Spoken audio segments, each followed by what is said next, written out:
Nasunog ang mahigit 200 bahay sa barangay Damayang Lagi sa Quezon City.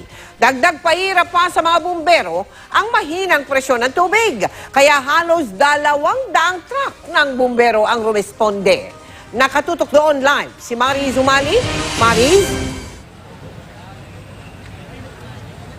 Mel, alas 5 ngayong hapon ang tuluyan ng naapula ang sunog dito sa barangay Damayang Lagi sa E. Rodriguez, Quezon City na umabot pa sa general alarm kaninang alas 2:42 ng hapon. Kitang-kita ang naglalagablab na apoy mula sa isang gusali sa barangay Damayang Lagi, E. Rodriguez, Quezon City. Pasado alauna ng hapon ang sumiklab ang apoy. Makikita kung paano lamunin ng apoy ang mga bahay. Ang lakas ng sunog dito sa Damayan, nasunog na naman. Mula sa nasusunog ng mga bahay, kanya-kanyang pulasan ng mga residente. Sa lakas ng usok, halos sakupin na nito ang kalsada. Salasalabat din ang mga fire hose papasok sa lugar na sunog. Kanya-kanya ng bit-bit na mga maisasalbang gamit. Marami ang may buhat pang mga bata. Ang laki na nakapoy sa bahay namin. At may mga naiwan pa raw sa kanilang bahay. Kaya na yung mga gamit, yung mga aso, kunin.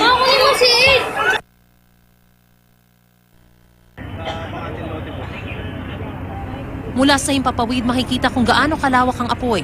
Ang bilis nag-spread yung apoy. Halos 30 minutes din pong walang tubig. Kaya lahat po kami talaga dito nagpapanik.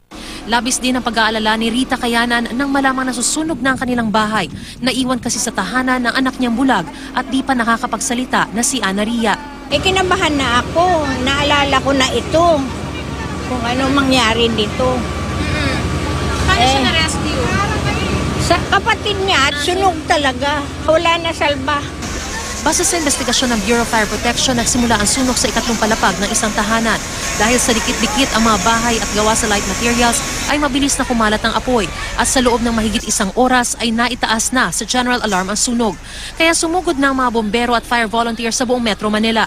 Itong mga hydrant natin ay walang mga pressure na malakas. Kaya medyo kinakapos sa tubig. Kaya yun, nagtaas tayo ng alarma para dumating yung mga ayuda ng ibang mga fire trucks natin. Isang factor din itong hangin at ito yung isang nagpalakas din ng ating sunog. Dagdag pahirap pa sa mga bombero ang mahinang presyon ng tubig sa lugar. Kaya inabot ng halos 200 fire truck ang rumesponde. Aabot sa 250 na bahay ang nasunog at 750 na pamilya ang nasunugan.